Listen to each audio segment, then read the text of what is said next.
रुख पे लिखी है बचपन कहानी, बहते हैं आंसू जैसे दरिया पानी, लुक छुप खेल है यारो, मैं डर डर के खेला हूँ. اون جلوی چشمتون میخواد قبل از طلاق آبجی سارا اونو با یه مرد دیگه آشنا کنه. شما ساکتین؟ جلوی چشمم تو هم قبل از طلاق خواهرت داری تلاش میکنی با شوهر سابقش ازدواج کنی. منم ساکتم. بابا شما میدونین من چرا این کارو میکنم؟ من هیچی نمیدونم کی داره چی کار میکنه و چرا. شما نمیتونین منو تو این جنگ تنها بذارین. بین جنگ و سرکوبیدن به دیوار خیلی فرق وجود داره. روزی که من فرقشو فهمیدم سلاحمو زمین انداختم. اما من میجنگم. من امیدوارم شما بالاخره یه روزی تو این شرایط کنار من وایسین. امیدوار نباش. واسه این که منم امیدوار بودن و ول کردم. بابا تو این خونه دام پهن کردن. آبجی سارا رو که تو دام انداختن از شوهر و بچه‌هاش جدا کردن. ولی الان در مورد سرنوشتش هم تصمیم میگیرن. الان باید شما این زندگی و خونه رو سر و سامون بدین بابا. آره راست میگی. اینجا خونه نیست، جنگله. قانونش هم قانون جنگله. و تو این جنگل یه دونه شیر هست، اونم مامانته. تو این جنگل هر کی هر چی دلش خواست انجام میده. من فقط دارم عمرمو میگذرونم. من هیچ علاقه ای ندارم، نه به این خونه، نه به این خانواده، نه به این دنیا. تمام.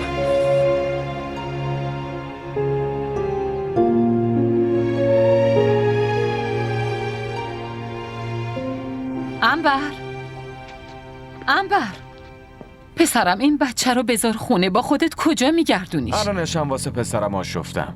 دیگه نذارین نگران دختر من باشم. منظور شما اینه که من دارم بچه ها رو اذیت میکنم؟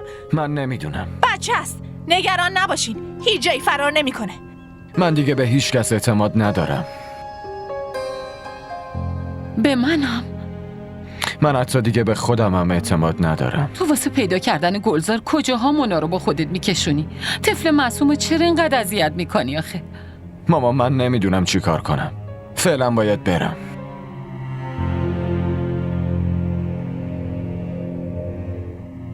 انبر دلم خیلی شور میزنه. اصلا نگران نباشین، الان متوجه این اتفاقا نمیشین، ولی حتما بعداً منو دعا میکنین. شما مگه نمیخواستین داداش بلال از دست بچه ها خلاص بشه؟ منم دارم همین کارو میکنم. صبور باشین.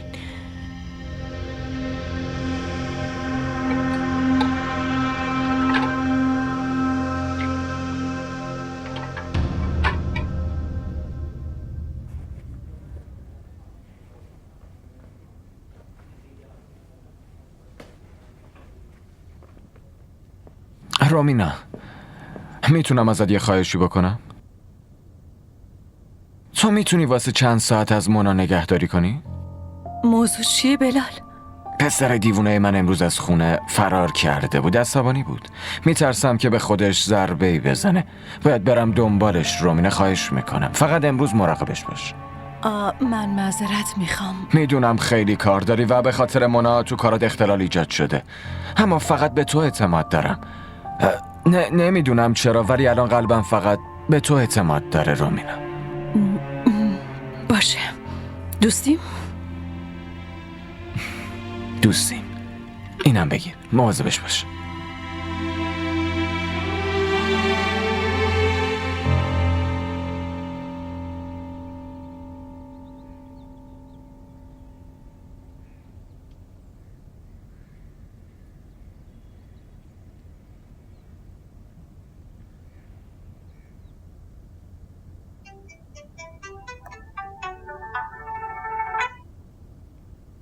الو؟ پسرم من شگفته هستم، مامان سارا. بله سلام علیکم خاله، حالتون چطوره؟ من خوبم. سارا میگفت ظاهرا مریض احوالین. الان حالتون چطوره؟ بله مریض بودم، الان خوبم. بفرمایید، چی شد یاد من افتادین؟ پسرم میخواستم ازت تشکر کنم. تشکر؟ واسه چی خاله؟ این روزا سارا خیلی خوشحاله و میدونم دلیل این موضوع شمایی. پس پسرم باید تشکر کنم، نه؟ که اینطور، ولی چیز خاصی نیست. نه، واقعا مسئله مهمیه. منم متوجه میشم. راستش سارا میخواست که شما رو خونمون مهمون کنه پسرم. راستشون میخواد شما رو مهمون دستپخت خودش کنه. بله. منظورم اینه سارا که چنین چیزی رو به من نگفته خاله. ای بابا پسرم، اون خجالت میکشه. به من گفت دعوتت کنم. باشه، من برنامه کاریمو چک میکنم و بهتون خبر میدم خاله. نه پسرم، برنامه کاری نداریم. همین 3-4 روز یه وقت خالی پیدا کن و به ما فرصت مهمون نوازی بده پسرم. باشه، حتما بهتون خبر میدم. خدمت میرسم. باشه پسرم، زنده باشی. خداحافظ.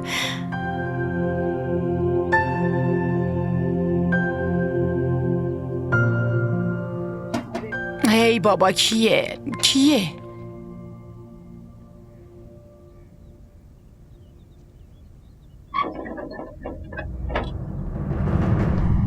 تو؟ بازم اینجا؟ راستش من هی، این بار دخترم واسه بچه‌هات پول نفرستاده. اینو مطمئنم. نه خیر پسرم، گلزار گم شده. هیچ جایی پیداش نکردم. فکر کردم شاید اینجا باشه آخه. اول اینکه اون اینجا نیومده. اگه اومد من بهت خبر میدم. باشه، اما اگه شما بیا. اگه اطمینان نداری خودت داخل خونه رو بگرد. نه، من فقط همینطوری. مطمئن باش من ذره ی علاقه ندارم بچه‌های بقیه رو بزرگ کنم و نه دخترم این درد سر رو به جون میخره.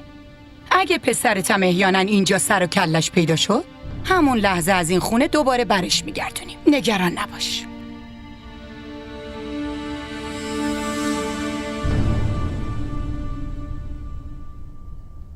لطفاً این پروژه رو چک کنید. اگه به نظرتون همه چیز خوبه من ازش پرینت بگیرم.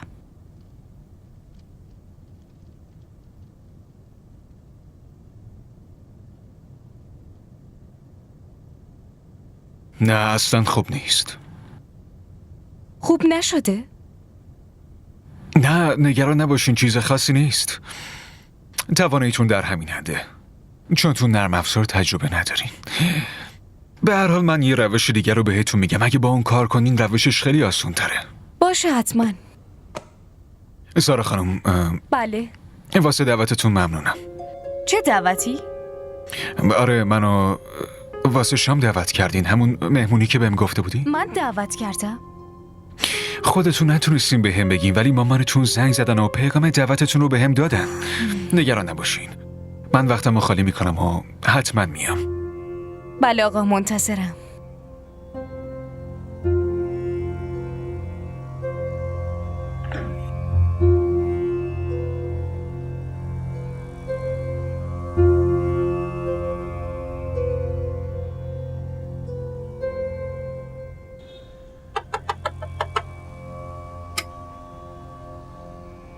گلزار؟ مدرسه تعطیل شده و اینجا هم کسی نیست.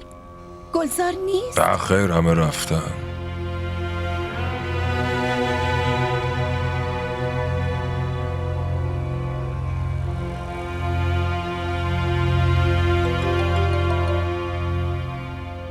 افروز، گلزار کجاست؟ گلزار که مدرسه نیست، همه بچه ها رفتن. اون مدرسه نیست، صبح زود از مدرسه فرار کرده. چی؟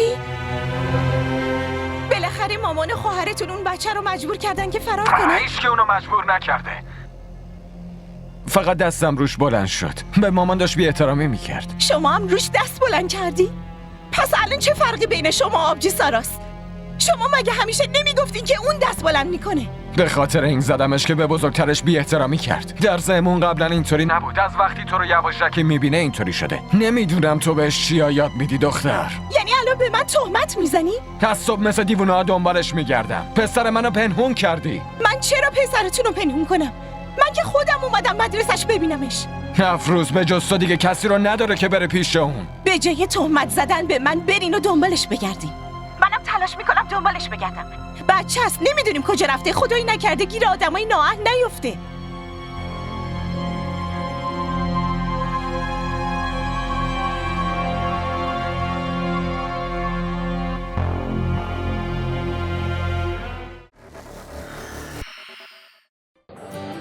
بگو ببینم خوشگله. ببینی وقتی آدم عاشق یکی میشه دیگه نمیپرسه که چقدر خوشگل. شاید اون از همه خوشگل‌تر باشه. این عشق عزیز دلم آب نیست که هر وقت تشنت شد بگی یه لیوان آب بده. برای آب باید هزینه‌ش رو داد، به همون قیمتی که تشنه‌های کربلا پرداخت کردن.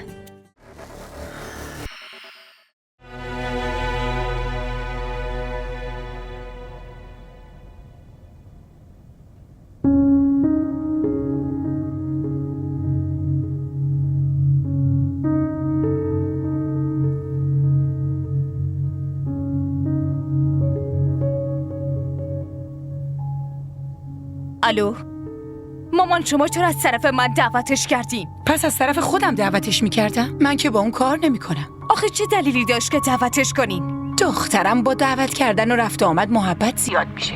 چی؟ شما چی گفتین؟ چه محبتی مامان؟ شما چتون شده؟ همون محبتی که به وصلت تموم میشه.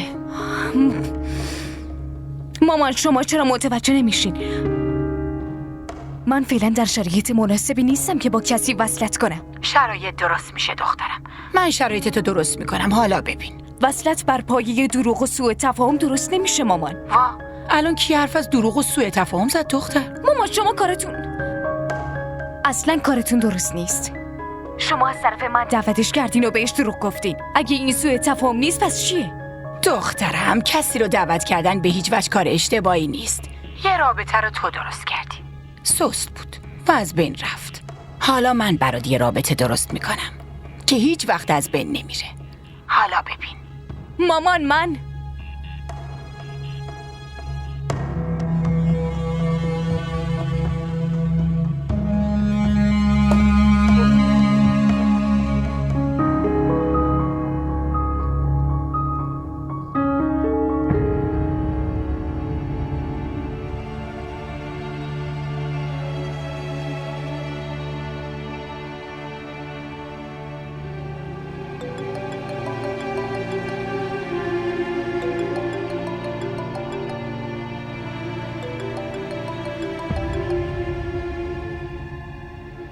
الو آره سارا، گلزار پیش تو نیومده؟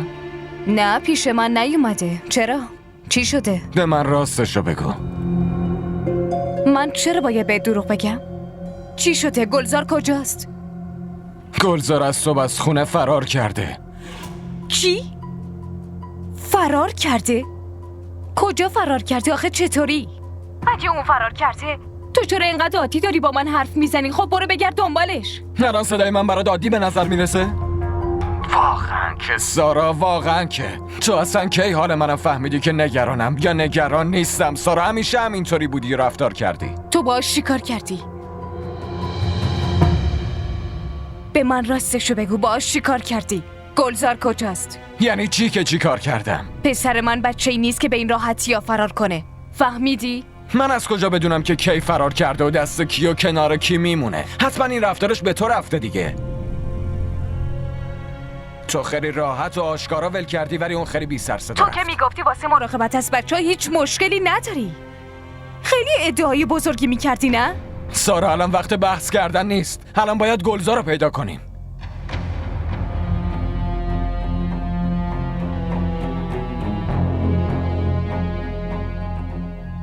الان وقت بحث کردن نیست. پس برو دنبالش بگرد. اما گلزار کجا میتونه بره؟ گلزار رو پیدا کردی؟ نه. خب بازم دنبالش میگشتی. نگران دخترت نباش، من مراقبشم. آره میدونم.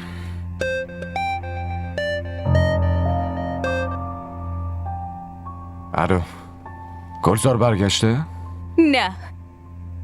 تو به من اینو بگو، گلزار رو با خودت میبردی شرکت یا اونو تنها خونه میذاشتی؟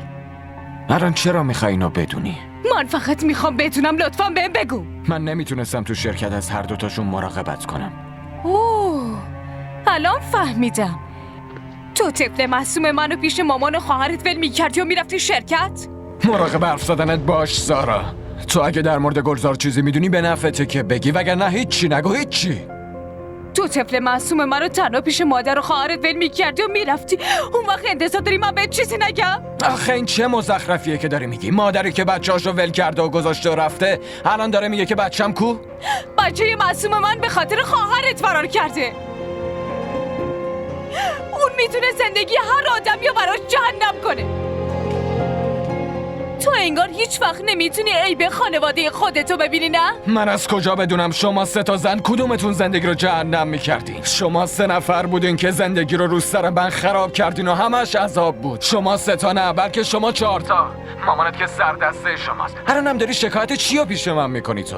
وقتی من از سر کار میومدم تو همیشه تو اتاقت بودی. مامانم و خواهرم همیشه این شکایت رو داشتن که تو حتی باشون درست هم حرف نمیزدی و رفتارت هم خیلی مزخرف بود. آره باشون حرف نمیزدم.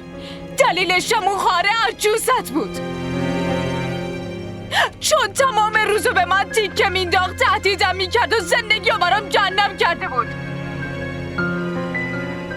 اصلا میدونی وقتی شبا از سر کار برمیگشتی خونه یه آدم مظلوم میشد و همه اتهامات و تقصیرات و گناه ها رو مینداخت کردن من بدبخت.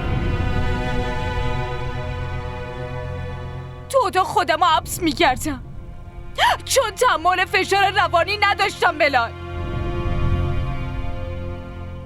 اما نه، تو که مادر و خواهرت دوست داری مگه نه؟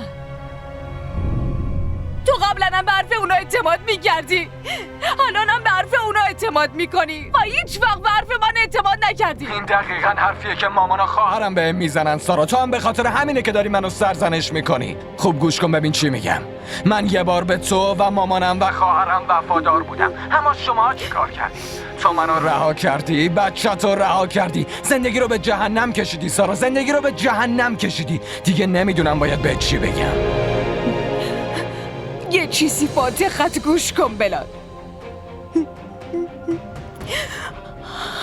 اگه گلزار چیزیش بشه من هیچ وقت نمیبخشمت. آخه تو کی منو بخشیدی؟ فقط یه بار به حال روزم نگاه کن. به نظرت من آدم زنده‌ای به نظر میرسم؟ رفتن، نشستن، خوردن، خوابیدن، تفریح کردن، حتی احساس آرامش، این چیزا رو از زندگی من گرفتی. قبلا این تو بودی که منو رو انگشت خودت میچرخوندی، حالا هم پسرت داره این کارو انجام میده. سارا पे लिखी है बचपन कहानी बहते हैं आंसू بلال آروم باش، همه چی درست میشه. लुक छुप खेल है यारो मैं डर डर के खेला हूँ पर्दों के पीछे एक आंगन है उस आंगन में अकेला हूँ दिल क्या चाहे दिल क्या चाहे इस दिल की سارا خانم صبور باشین، من میتونم شرایطتون رو درک کنم. مدیریت کردن مشکلات خانوادگی خیلی سخته.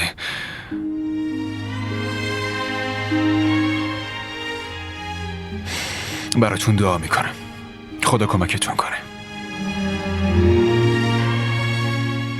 بشینید، میگم براتون چای بیارن.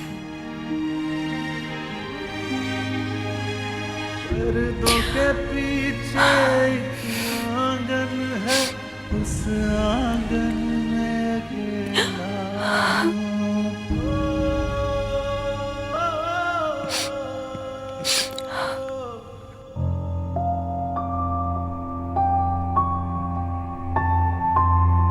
ما را در شبکه‌های اجتماعی دنبال کنید.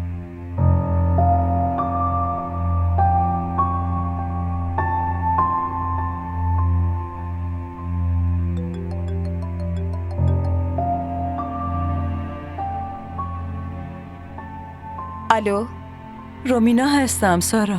من میدونم که تو رومینا هستی، لازم نیست خودتو معرفی کنی. بلال خیلی آشفته است سارا، بهتره به جای سرزنش کردن تو پیدا کردن بچت کمکش کنی. سلام عابد جان، چطوری؟ من خوبم داداش. میخواستم اینو بگم که ببین بلال، تو به جای عصبانی شدن از سارا باید کاملا شرایطش رو درک بکنی. یعنی تو اونو از من بهتر میشناسی؟ تو هم که فقط عابدو اذیت میکردی. آهان، یعنی الان من آدم بده شدم. بلال اون خیلی ناراحته. تلاش میکنه از یه بحران عبور کنه. کارشو نمیتونه درست انجام بده. حواسش پرته. ببین بلال، تو اونو ترک کردی، پس چرا بهش استرس وارد میکنی؟ من تو زندگی رومینا دخالت نمیکنم. اگه شما دوتا هم بچه داشتین، اون وقت منم ازتون میپرسیدم که شما دوتا تو زندگی همدیگه دخالت میکنین یا نه؟ تو کی مواظب بچه ها هستی؟ بلال داره ازشون مراقبت و نگهداری میکنه. تو باید ازش تشکر کنی. تو این دور زمونه یه زن چطور میتونه همچین مردی پیدا کنه؟ اگه مادری نمیکنی، لااقل باهاش کنار بیا و متهمش نکن و بذار زندگیشو بکنه. تو ناسلامتی دوست من بودی رومینا. من هنوزم دوستت هستم سارا. آره تو داری این حرفو میزنی، ولی انگار افکارت مال یکی دیگه است. منو اینقدر احمق فرض نکن. ببین بلال، من قصد ندارم از کسی حمایتی انجام بدم. دارم تلاش میکنم به تو بفهمونم. تو نمیخواد چیزی رو به من بفهمونی. تو داری از زبون سارا حرف میزنی. اون زنی که تا دیروز من به خاطرش با دنیا میجنگیدم، الان تو داری به خاطر اون میجنگی؟ تو منو اون بلال قدیمی میبینی. زخمای من به مرور زمان خوب میشه، اما دعا میکنم تو هیچ وقت زخمی نشی، چون عابد تو در هر شرایطی کنارم بودی. من آدم فراموشکاری نیستم. من واقعا قصد بدی نداشتم، اما تو الان داری بهم تهمت میزنی. بلال حق داره. تو یه زن خودخواهی، برو به درک.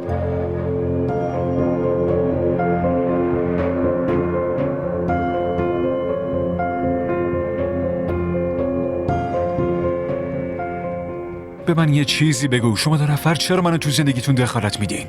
من نمیخوام نفر سوم بین رابطتون باشم. خودت میدونی یا سارا؟ همین. دیگه نمیخوام در این مورد حرف بزنم. به نظر منم بهترین کارو میکنی.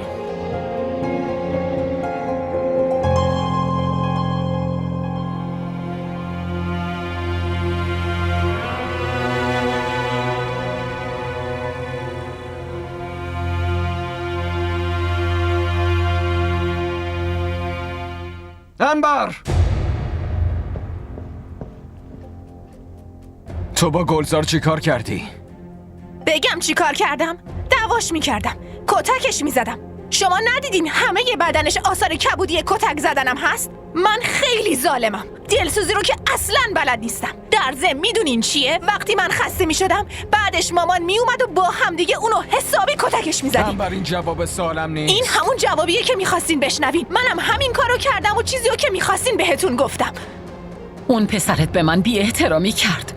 تو از این کارش ناراحت نشدی؟ چرا ناراحت شدم؟ واسه همینم به استیلی زدم. این جواب سوالتونه. الان جوابتون رو دادین. در واقع شما به خاطر دفاع از مامانتون دست رو پسرتون بلند کردین.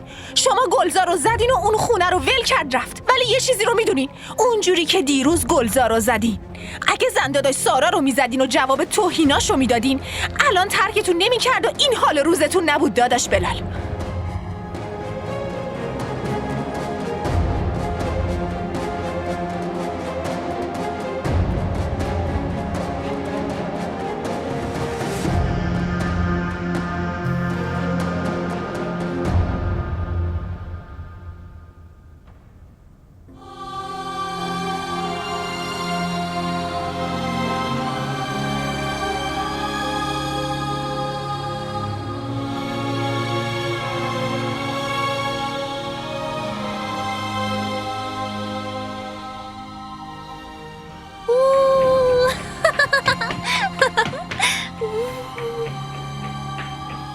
پسر بشین، کمتر دور این میز بچرخ. سرم همین طوریشم داره از درد میترکه. وای خدا مرگم بده. چی کار کردی بچه احمق؟ سارا، این طوله بلالو دیگه اینجا نیار. فهمیدی که چی گفتم؟ این خونه من همش به هم میریزه. مامان این بچه منم هست. اگه ازش خوشتون نمیاد پس دیگه اینجا نمیای. آفرین، خیلی حرف خوبی زدی. دیگه خونه من هیچ وقت نیا. جلوی منم دیگه اینجوری اشک تمساح نریز. من اشک ریختن تو رو اصلا دوست ندارم. فهمیدی؟ لعنت به همچین دختری که به خاطر بچه‌هاش به مامانش ارزش نمیده. هوی پسر، این صندلی رو بذار سر جاشو برو.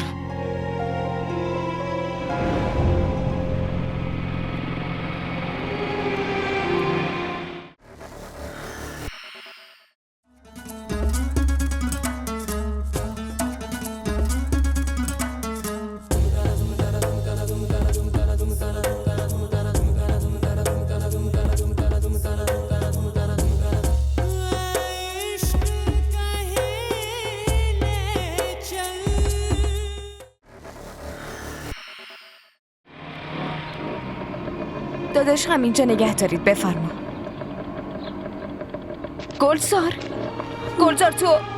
گلزار تو اینجا بیرون خونه چی کار میکنی؟ میدونی من و بابا چقدر دنبالت گشتیم و نگرانت شدیم؟ مامان لطفاً به بابا هیچی نگو. لطفاً نگو. من نمیخوام با بابام زندگی کنم. باشه نمیگم، ولی تو چطور اومدی اینجا چی کار میکنی؟ مامان من خونه مامان بزرگم نمیام، وگرنه اون به بابام خبر میده و بقیه میتونن به بابا خبر بدن. واسه همین من میخوام با شما زندگی کنم، اما تنهایی زندگی کنیم لطفاً.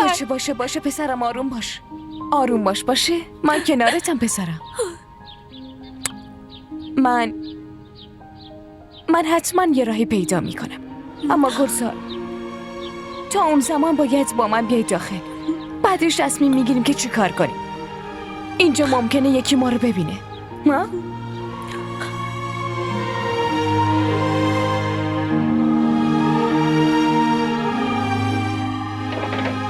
همینجا وایستا.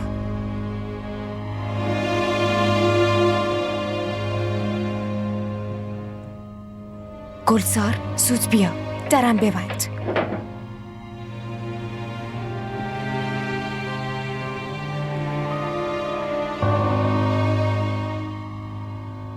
باشه یه لیست درست میکنیم. قلم و کاغذ که آوردی؟ بله مامان. خوبه. بیا. ای. نوشتن شروع کن. یه بسته خرما میخوای؟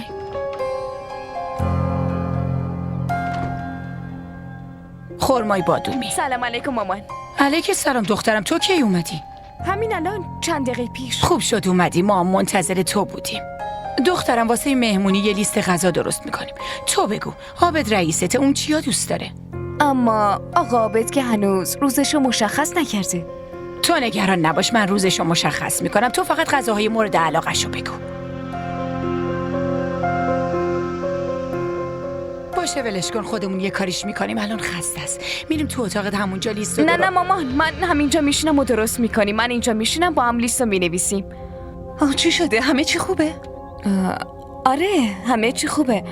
خب راستش آقا عابد پروژه داده، برای همین خیلی استرس دارم.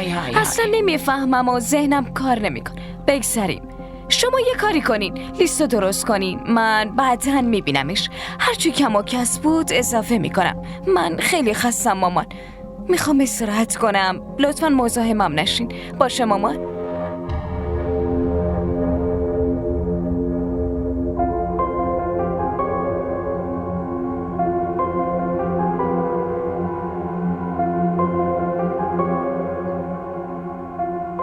تو بنویس. الان چی نوشتی؟ خرمای بادومی. گوشت گوسفندم بنویس. من به دروغ گفتن عادت ندارم. اگه اونجا نیومده پیش منم نیست، پس کجا رفته؟ شما به پلیس خبر دادین؟ 2 مرتبه رفتم اونجا گزارش پر کردم. همین الانم باشون تماس گرفتم، ولی اونا فقط امیدواری میدن. واسه همین بهتون میگفتم با هم ازدواج کنین. حداقل پسرتون فراری نمیشد. افروز الان وقت گفتن این حرفا نیست. الان باید دنبال گلزار بگردیم. اگه پیداش کنیم چه تضمینی وجود داره که دوباره نظاره بره؟ چه تضمینی وجود داره که خانواده‌تون یا یه زن دیگه محبتی رو بهش بده که من یا سارا میتونیم بهش بدیم؟ بچه هر چقدرم که قهر باشه تو تاریکی شب از ترس دوباره برمیگرده. نمیدونم قلب گلزار چقدر شکسته که هنوزم نیومده. حتما یه اتفاقی براش افتاده مگه نه؟ حتما یه جایی یه چیزی براش کم گذاشتی. میدونین امروز گلزار این کارو کرد، فردا مونا بزرگ میشه و این کارو میکنه. اون وقت شما چی کار میکنی؟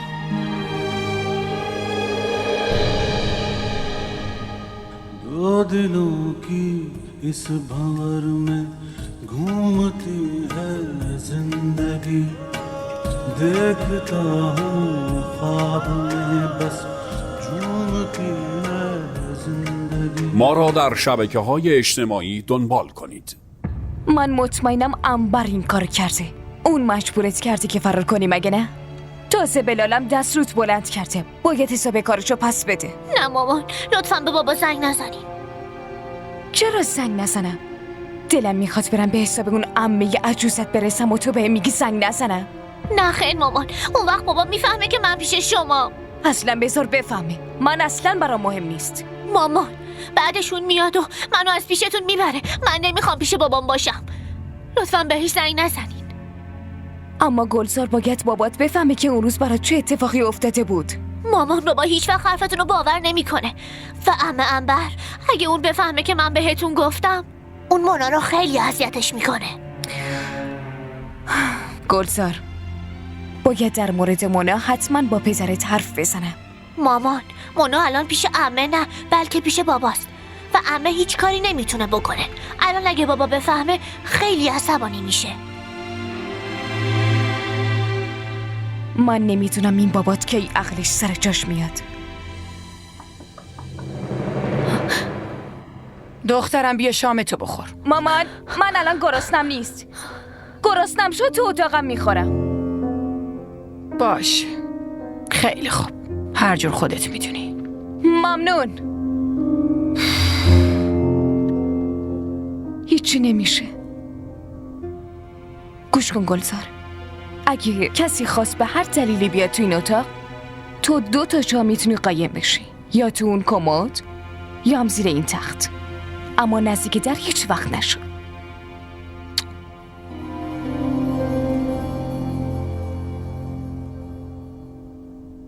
قربان اینم پرونده.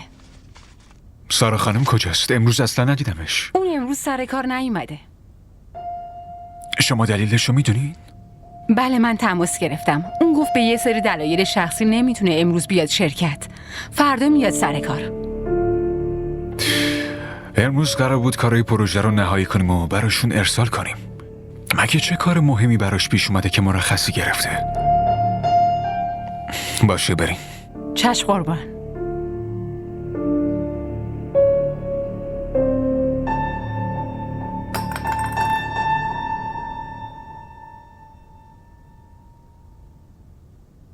بفرمایید آقا. امروز باز تو همه ای کارای بلال انجام دادی؟ آقا اون تمام روز داره دنبال پسرش میگرده. یعنی تا پیدا شدن پسرش تو میتونی همه ای کاراش انجام بدی؟ چرا آقا، مگه مشکلی تو کارا پیش اومده؟ تو آدم عجیبی هستی. جالبه قبلا من از سفارش بلالو به تو میکردم و الان تو داری سفارششو به من میکنی.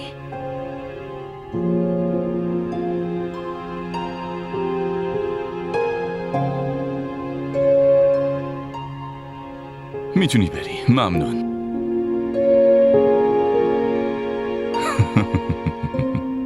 الو. بله پسرم. من که نمیدونم. باشه بهش میگم. اصلا یه کاری میکنم. گوشی رو میدم به خودش. آها باشه پسرم. چشمت من. سلام علیکم مامان جان. علیک السلام. عابد زنگ زده بود. سارا که میگفت اون از خونه داره کارای اداری شرکتش رو انجام میده، اما اون چیزی نمیدونه. چی؟ آره اون بهش زنگ زده میگه گوشیش خاموش بوده. این دختره تو اتاق خودش رو حبس کردی چی کار میکنه؟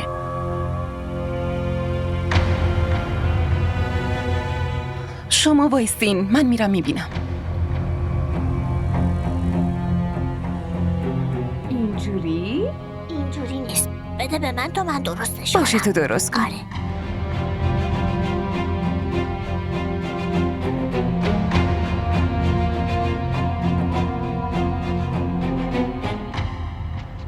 مامان اون داره تو اتاق با یکی حرف میزنه. منظورت از یکی یعنی اونجا کسیه؟ آره داره با یکی حرف میزنه. ممکنه با تلفن باشه ولی صداش اصلا نمیومد. من نفهمیدم. نکنه دوباره با اون بلال احمق در ارتباطه. ولی عابد که میگفت گوشیش خاموشه.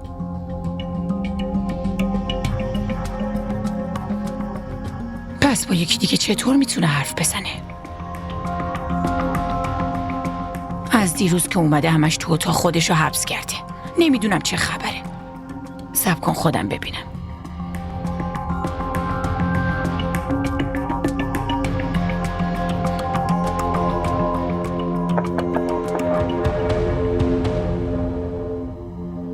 بله کیه؟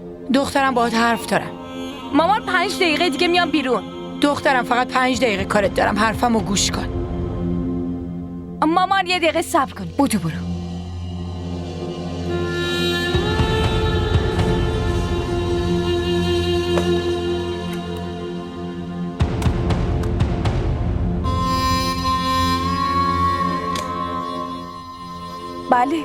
بله مامان.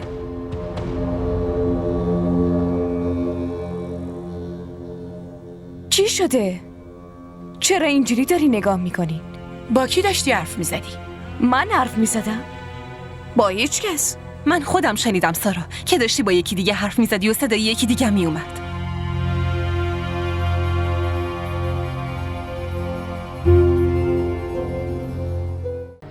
اگه اینجوریه پس چرا مونا رو بهش نمیسپارین و سر کار نمیرین؟ راستش مونا الان خیلی کوچیکه، باید خیلی مراقبش باشم. خواهرم تلاش کرد که ازش مواظبت کنه اما نتونست. واقعا موضوع همینه، اون نتونست مراقبت کنه. تو چرا میخندی؟ پس چی کار کنم داداش بلال؟ شما هنوزم فکر میکنین که مامان و خواهراتون خیلی با مسئولیتن. متاسفانه سارا هم مثل شما به مادرش کاملا اعتماد داره. نمیدونم شما کی به همدیگه اعتماد میکنین. 7 روز من با چشمای خودم دیدم. مامان داشت به گلزار غذا میداد اما گلزار بهش بی‌احترامی کرد. داداش بلال گاهی وقتا چیزایی که با چشم میبینی واقعیت نیستن. اون واقعیتی که داری ازش میگی یه بچه بهت گفته. چطور میتونی مطمئن باشی که حقیقت داره؟ من فقط اینو میدونم که بچه ها دروغ نمیگن. रुख पे लिखी है बचपन कहानी बहते हैं आंसू जैसे دیدی تیوی ارائه کننده بزرگترین سریال های درامای ترکی، کره‌ای، پاکستانی دوبله شده به فارسی می باشد. لطفاً سابسکرایب کنید و عضوی از خانواده ما شوید.